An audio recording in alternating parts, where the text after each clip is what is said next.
虽然气候进入了秋天，不过台南的天气也是真热。有了市府观光旅游局规划，葫芦比、顽皮以下的活动，将伫个10月18、19以及25、26 4天来登场。今年以热耍为主轴，规划了真侪水上甲着陆上闯关游戏。10月18开幕当天，也佮邀请专业的团队早来进行的水上表演的特技，并开放民众来参与体验。这次在葫芦皮，我们特别安排了许许多多好玩的地方，串联附近的景点。我刚刚讲了，包括柳营，一直到这个关田，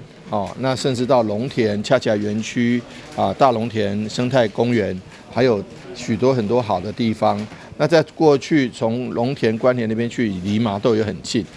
那所以我觉得串联起这个葫芦皮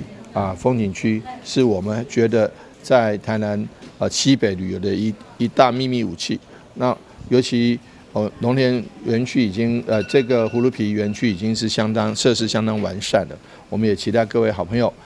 才是在台南很多皮都是这个很好玩的地方，从尖山皮、葫芦皮一直到虎头皮、林出皮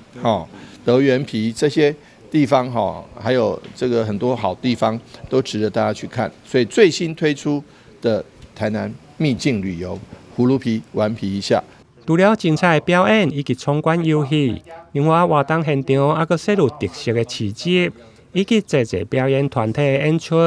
欢迎民众踊跃来报名。台南新闻林英根采访报道。